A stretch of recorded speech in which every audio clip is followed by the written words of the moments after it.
Morning, अस्सलाम वालेकुम। मैं हूं आपके साथ साइमा और आप देख रहे हैं खबरों की दुनिया। आइए नजर डालते हैं इस वक्त की कुछ बड़ी खबरों पर। पश्चिम बंगाल में विधानसभा चुनाव से पहले प्रधानमंत्री नरेंद्र मोदी ने कल अपनी चुनावी रैली का शंखनाद कर दिया। बंगाल में चुनाव से करीब 10 दिन पहले पीएम मोदी की पुरुलिया में पहली रैली हुई। पीएम मोदी ने इस दौरान पुरुलिया में जनसभा को संबोधित किया। इस दौरान बंगाल के सियासी घमासान में पीएम मोदी ने ममता बनर्जी के आरोपों पर जवाब भी दिया। पीएम मोदी ने ममता सरकार के खिलाफ जमकर हमला बोला। उन्होंने कहा कि बंगाल में ममता सरकार की हार तय है, सरकार के गिनती के दिन बचे हुए हैं। बंगाल में चुनावी रैली को संबोधित करते हुए पीएम मोदी ने कहा कि टीएमसी सरकार सिर्फ अपने खेल में लगी हुई है। इन लोगों ने पुरुलिया को दिया क्या है? जल संकट। इन लोगों ने पुरुलिया को दिया क्या? पलायन। इन लोगों ने पुरुलिया के गरीबों को दिया भेदभाव भरा शासन। इन लोगों ने पुरुलिया की पहचान बनाई है देश के सबसे पिछड़े क्षेत्र के रूप में। पीएम मोदी ने पूछा कि दीदी, साल दर साल आप एक पुल भी नहीं बना पाए और आप उद्योग और विकास की बात कर रहे हैं। इस दौरान पीएम मोदी ने कहा कि माँ माटी मानुष की बात करने वाली दीदी को अगर दलितों, पिछड़ों, आदिवासियों, वनवासियों के प्रति ममता होती तो वो ऐसा नहीं करती। यहाँ तो दीदी की निर्मम सरकार ने माओवादियों की एक नई नस्ल बना दी है जो टीएमसी के माध्यम से गरीबों का पैसा लूटती है। पीएम ने कहा कि आपका उत्साह दिखा रहा है कि टीएमसी की पराजय तय है। इस बार बंगाल के चुनाव में सिंडिकेट वालों की पराजय होगी। इस बार बंगाल के चुनाव में कट मनी वालों की पराजय होगी। इस बार बंगाल के चुनाव में तोलाबाजों की पराजय होगी। राज्यसभा में आरजेडी के सांसद मनोज कुमार झा ने गुरुवार को ऑनलाइन हेड स्पीच के खिलाफ के पेड कंटेंट के बारे में जानकारी के प्रकटीकरण में सुधार के लिए कानून बनाने की मांग की। सदन में इस मुद्दे को उठाते हुए झा ने कहा कि हेड स्पीच के प्रसार के लिए ऑनलाइन क्षेत्र का काफी उपयोग हो रहा है। यहाँ तक कि नए चैनल भी टीआरपी केंद्रित समाचारों को जानबूझकर या आधिकारिक रूप से ज्ञात तथ्यों के विपरीत प्रसारित कर रहे हैं। झा ने आगे कहा कि कानून का लक्ष्य घृणा फैलाने वाले भाषण के प्रसार और फर्जी समाचार के जानबूझकर प्रसारण का पता लगाना होना चाहिए। राजद के वरिष्ठ सांसद ने कहा कि कानून में राजनीतिक फायदे के लिए अभद्र भाषा फैलाने के उद्देश्य से पेड कंटेंट के बारे में जानकारी के प्रकटीकरण में सुधार के उपाय किए जाने चाहिए। उन्होंने कहा कि सुझाव दिया कि सेंसरशिप और अभिव्यक्ति की स्वतंत्रता के बीच संतुलन के लिए हितधारकों के साथ चर्चा के बाद ही इस तरह के कानून को लाया जाना चाहिए।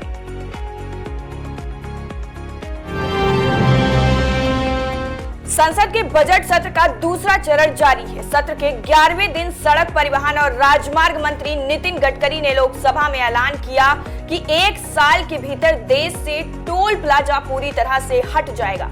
उन्होंने कहा कि 93% वाहन फास्टैग का उपयोग कर टोल का भुगतान करते हैं, लेकिन शेष 60% से इसका उपयोग नहीं किया है और दोगुना टोल दिया। गडकरी ने कहा कि मैं सदन को आश्वस्त करना चाहता हूं कि 1 वर्ष के भीतर देश के सभी भौतिक टोल बूथ हटा दिए जाएंगे। इसका मतलब है कि टोल संग्रह जीपीएस के माध्यम से होगा। पुलिस स्टेशनों के लिए 800 हेल्प डेस्क, 32 जिलों में वन स्टॉप सेंटर, 181 हेल्पलाइन ने तमिलनाडु में 2 लाख से अधिक महिलाओं से बात की है ताकि उन्हें बचाया जा सके और उनका पुनर्वास किया जा सके। महिलाओं की सुरक्षा के लिए भारत सरकार प्रतिबद्ध है। केंद्रीय मंत्री स्मृति ईरानी के अनुसार कांग्रेस सांसद मनीष तिवारी ने लोकसभा में स्थगन प्रस्ताव नोटिस दिया है। उन्होंने राष्ट्रीय राजधानी क्षेत्र दिल्ली सरकार के प्रस्तावित संशोधनों पर चर्चा की मांग की। प्रतिबंध के बावजूद मानव प्लेसेंटा को चीन में भूमिगत बाजारों में गुप्त रूप से बेचा जाना अब भी जारी है। इस अवैध उद्योग के अंदरूनी सूत्रों का हवाला देते हुए चीनी मीडिया ने सोमवार को एक सूचना दी थी कि द स्टैंडर्ड हांगकांग के अंग्रेजी दैनिक समाचार पत्र ने इसे द पेपर.cn पर प्रकाशित एक खोजी रिपोर्ट का हवाला देते हुए बताया था कि भूमिगत डीलर अस्पताल और अंतिम संस्कार स्थल और चिकित्सा अपशिष्ट उपचार संयंत्रों से लगभग 80 युआन प्रत्येक में रक्त के साथ त्याग की प्लेसेंटा खरीदते हैं। इसके बाद उन्हें अवैध दुकानों कई सौ युआन में बेच देते हैं। ग्लोबल टाइम्स ने पाया कि अलीबाबा से second hand time trending platform Xianyu सहित शॉपिंग वेबसाइट पर मानव प्लेसेंट्स बेचे जा रहे हैं। ज्यादातर विक्रेता अपने उत्पादों के बारे में बताने के लिए अस्पष्ट नामों का प्रयोग करते हैं, बजाय सीधे उन्हें प्लेसेंटा के रूप में विज्ञापित करने के। खुदरा विक्रेताओं में एक ने जियानू पर प्रत्येक के लिए 360 युआन में प्लेसेंटा बेच दिए। ग्लोबल टाइम्स की रिपोर्ट्स में बताया गया कि अगर आप इसे खरीदते हैं तो इसकी कीमत 260 युआन तक काट सकते हैं। हमने प्रति किलोग्राम 2000 युआन में कच्चा माल खरीदा है।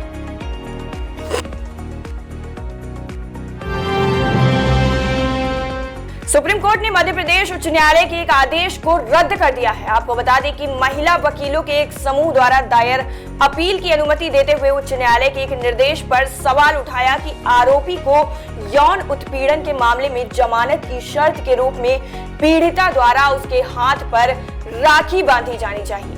मध्य प्रदेश हाईकोर्ट के आदेश पर काफी हंगामा भी मचा था। गौरतलब है कि मध्य प्रदेश हाईकोर्ट ने पिछले साल 30 जुलाई को यौन उत्पीड़न के एक मामले में आरोपी को इस शर्त पर जमानत दी थी कि वो पत्नी के साथ पीड़िता के पास जाएगा और पीड़िता से राखी बांधने का अनुरोध करेगा, साथ ही उसे अपनी सामर्थ्य भर हमेशा सुरक्षा देने का वचन भी देगा। 9 महिला वकीलों ने सुप्रीम कोर्ट में याचिका दाखिल कर हाई कोर्ट के आदेश को चुनौती दी है। याचिका में मांग की गई है कि अदालतों को आदेश दिया जाए कि वो यौन उत्पीड़न के मामले में इस तरह के आदेश बिल्कुल ना दें। सुप्रीम कोर्ट में इस मामले की सुनवाई न्यायमूर्ति A.M. खानविल्लर की अध्यक्षता वाली 3 सदस्यीय पीठ कर रही है। अमेरिका में एक भारतीय को कॉल सेंटर के माध्यम से धोखाधड़ी करने पर 3 साल की सजा दी गई है। सजा पाने वाला युवक साहिल नारंग गुरुग्राम हरियाणा का रहने वाला है। मई 2019 में अमेरिका में गिरफ्तारी के समय वो अवैध रूप से रह रहा था। भारत के कॉल सेंटरों के माध्यम से अमेरिका के लोगों के साथ धोखाधड़ी करने वाले गैंग का पर्दाफाश अमेरिकन खुफिया एजेंसियों ने किया था। आपको बता दें कि यह गिरोह कंप्यूटर में वायरस आने व ऐसे ही अन्य तरकीबों से लोगों को फोन करते थे और बातों में उनसे व्यक्तिगत जानकारी जुटाकर बैंकों से धन निकाल लेते थे। साहिल को दिसंबर 2020 में दोषी करार दिया गया था। बुधवार को उसे 36 महीने की सजा सुनाई गई। इस मामले में अब तक कई भारतीयों को जेल भी भेजा जा चुका है। गिरोह लगभग 22 करोड़ रुपए की धोखाधड़ी कर चुका है। इनका निशाना अधिकांश बुजुर्ग हुआ करते थे। पाकिस्तान के घोटकी जिला स्थित दहारकी टाउन के भार चुंडी शरीफ के प्रबंधन द्वारा कंदकोट काशमोर जिले की तंगवानी पुलिस के हाथों एक हिंदू लड़की को सौंपा गया, जिसका कुछ दिनों अपहरण कर जबरन धर्म परिवर्तन करा दिया गया था। धर्म परिवर्तन के बाद इस्लाम धर्म अपनाने वाली कविता और के माता पिता व रिश्तेदारों ने बताया कि लड़की की उम्र महज 13 साल है। उनके वकील एडवोकेट सईद अहमद बिजारानी ने तंगवानी में बताया कि कविता ने कोर्ट में अपना बयान दर्ज करवाया है। उन्होंने भी ये भी जानकारी दी कि उसने इस्लाम धर्म अपना लिया है और उसके बाद उसका नया नाम उम्मे हिना हो गया है। सिविल जज मुनव्वर हुसैन पीरजादा के आदेश पर कड़ी सुरक्षा के तहत नाबालिग को 24 घंटे के लिए शेल्टर होम में रखा गया। अब सोशल मीडिया प्लेटफॉर्म से महिला की न्यूड या मॉफ्ड तस्वीर 24 घंटे के भीतर हटानी होगी।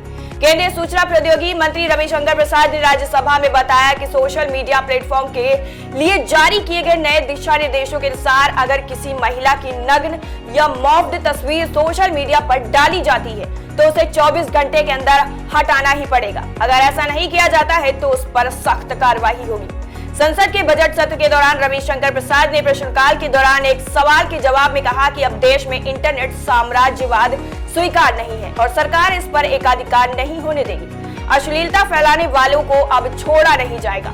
पिछले कुछ समय से ये देखा जा रहा है कि चुनाव में भी सोशल मीडिया प्लेटफॉर्म का गलत इस्तेमाल किया जा रहा है, लोगों को भड़काया जाता है। हालांकि रविशंकर प्रसाद ने कहा कि अब देश में चुनाव को प्रभावित करने का कोई खतरा नहीं है क्योंकि मंत्रालय चुनाव आयोग के साथ मिलकर काम कर रहा है।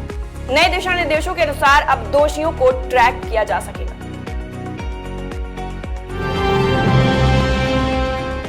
उत्तराखंड के मुख्यमंत्री तीरथ सिंह रावत लड़कियों के कपड़ों पर कमेंट कर विवादों में आ गए हैं। लड़कियों की रिप्ड जींस पर बयान देने के बाद उत्तराखंड के मुख्यमंत्री को सोशल मीडिया पर जमकर ट्रोल किया जा रहा है। तीरथ के इस बयान को शर्मनाक बताकर उन पर हर तरफ से निशाना साधा जा रहा है। हाल ही में अमिताभ बच्चन की नातिन नव्या नवेती सीएम तीरथ के इस बयान का जोरदार जवाब दिया था। अब नव्या के बाद उनकी नानी और फिल्म अभिनेत्री रह चुकी जया बच्चन ने भी सीएम तीरथ के इस बयान की कड़ी आलोचना की है। जया बच्चन के अलावा बॉलीवुड एक्ट्रेस गुल पनाग ने भी बड़े ही कूल तरीके से सीएम के इस विवादित बयान का जवाब दिया है। न्यूज एजेंसी के माध्यम से बातचीत में जया बच्चन ने कहा कि ऐसे बयान एक मुख्यमंत्री को शोभा नहीं देते। जो इस पोस्ट पर बैठे हैं उन्हें कोई भी बयान देने से पहले सोचना चाहिए, फिर बयान देना चाहिए।